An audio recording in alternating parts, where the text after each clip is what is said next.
warahmatullahi wabarakatuh. Selamat bertemu kembali dengan Kimiakum Channel.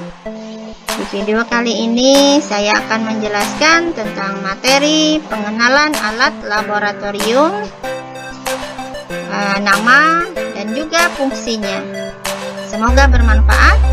Selamat menyaksikan.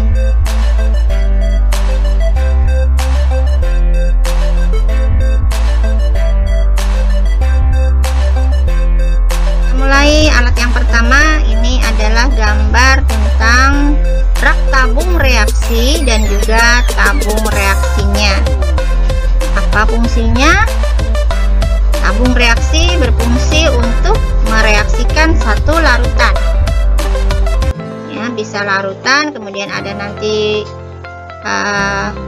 bahan yang berwujud padatan juga bisa ditambahkan untuk direaksikan. Jadi tempatnya adalah di dalam tabung reaksi.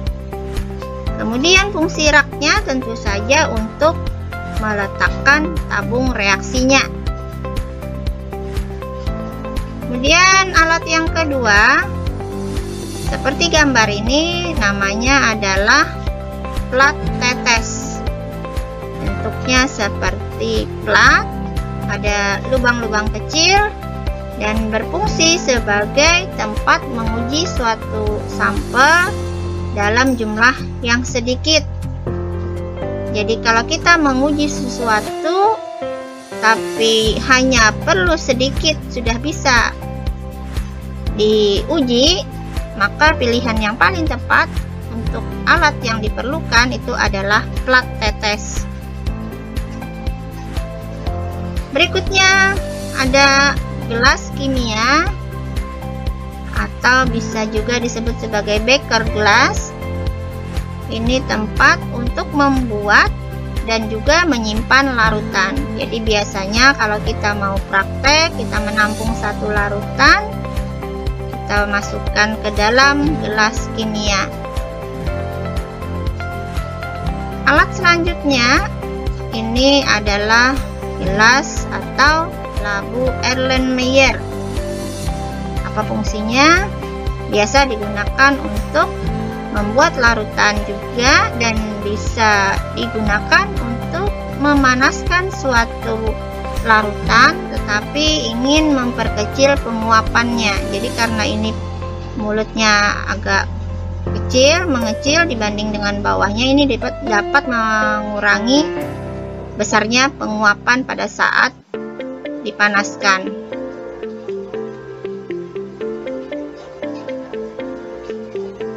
Nah, gambar yang ini adalah gambar labu ukur atau labu takar. Labu ukur ini ukurannya berbeda-beda. Ada yang besar, ya. Yang kebetulan di dalam gambar ini adalah yang berukuran 200 mili sama 100 mili. Apa fungsinya? Fungsinya juga untuk membuat larutan atau mengencerkan suatu larutan. Jadi sesuai dengan keperluan berapa besarnya larutan yang mau dibuat, sesuaikanlah labu ukur yang dipilih.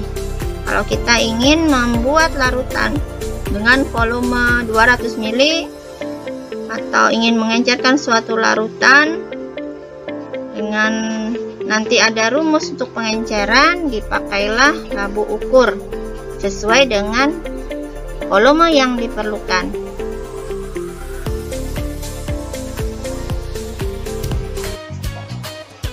Kita lanjutkan alat yang berikutnya. Ini adalah gambar alat yang namanya buret. Alat ini biasa digunakan pada saat dilakukan titrasi, tempat untuk menempatkan larutan standar pada proses titrasi. Berikutnya lagi, ini ada gambar namanya cawan uap. Apa itu fungsinya? Sesuai dengan namanya ada uap, ya, cawan uap, berarti ini adalah tempat untuk menguapkan suatu larutan dari bahan yang tidak mudah menguap. Nah, misalkan saja larutan garam. Garam itu tidak mudah menguap. Jadi pada saat mau memisahkan garam dari larutannya, maka kita pilihlah cawan uap, sehingga pada proses pemanasan nanti akan tersisa garam dan pelarutnya akan hilang. Alat yang lainnya lagi bisa dilihat seperti ini namanya tripod ya, bisa juga disebut sebagai kaki 3. Fungsinya seperti tungku. Ketika kita akan melakukan pemanasan suatu bahan, tentu saja harus ada penyangganya untuk menaruh alat yang akan dipanaskan.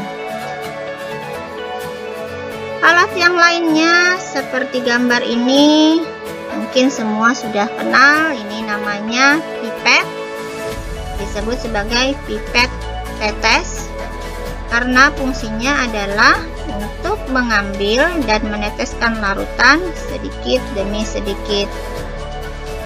Jadi karena ukurannya juga tidak ada, ukurannya kecil, biasa dipakai untuk menambahkan larutan pada saat kita mengambil larutan yang ada di dalam suatu wadah, kita tambahkan sedikit demi sedikit. Alat berikutnya lagi, ini adalah gelas ukur ya, atau silinder ukur ya, digunakan untuk mengambil larutan dengan volume tertentu. Jadi pada praktek misalkan kita mau mengambil larutan 10 ml atau 20 ml. Nah, di sini volumenya dalam gelas ukurnya ini ada ukurannya. Kalau kita mau yang volumenya besar, larutan yang mau diambil volumenya besar, maka pilihlah silinder ukur yang juga besar. Jadi model silinder ukur ini macam-macam, ukurannya juga macam-macam ya. Modelnya macam-macam maksudnya karena ukurannya yang macam-macam. Ini ada yang besar, ada yang kecil. Nah, pilihlah gelas ukur sesuai keperluan pada saat kita mau mengukur suatu larutan. Di sini ada ukuran-ukurannya. Pada saat mau mengambil suatu larutan, kalau misalkan 10 ml ya, jangan sampai 10 ml dulu kita memasukkan larutannya, tinggal beberapa sedikit ya, supaya lebih praktis. Nanti tinggal ditambahkan menggunakan pipet tetes yang tadi, pelan-pelan sampai pada batas yang diinginkan.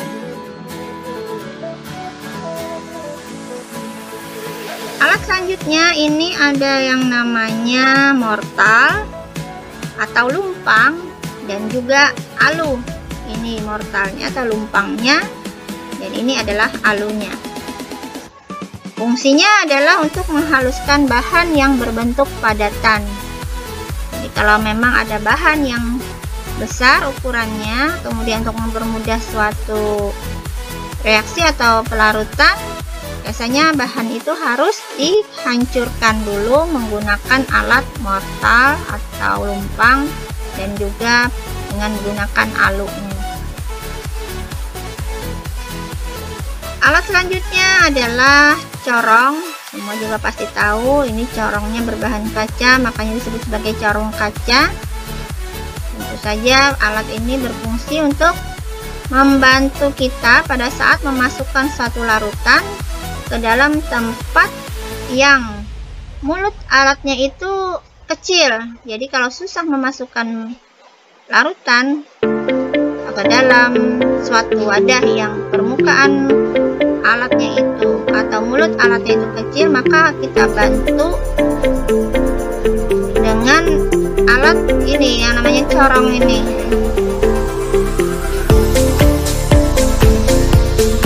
Selanjutnya ini ada dasar dan statif.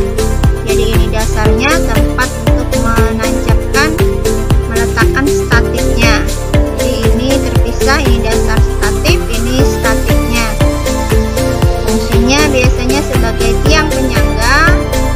Nanti ada temannya lagi untuk menempatkan buret ya pada saat proses filtrasi atau alat apapun yang perlu di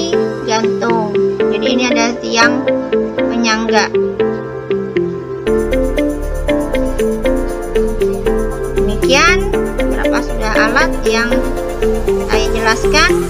Kita coba untuk memahaminya. Manakah alat yang kira-kira harus kita pakai? Kita pilih untuk percobaan berikut. Misalnya ada satu percobaan uji daya oksidasi suatu zat. Diperlukan bahan, ada larutan KSCN, ada larutan NaCl. Kemudian dalam rangkah percobaannya diminta mereaksikan 10 ml larutan NaCl dengan 5 tetes larutan KSCN. Nah, perkirakan alat apa saja yang diperlukan dan berikan penjelasannya. Demikian video kali ini.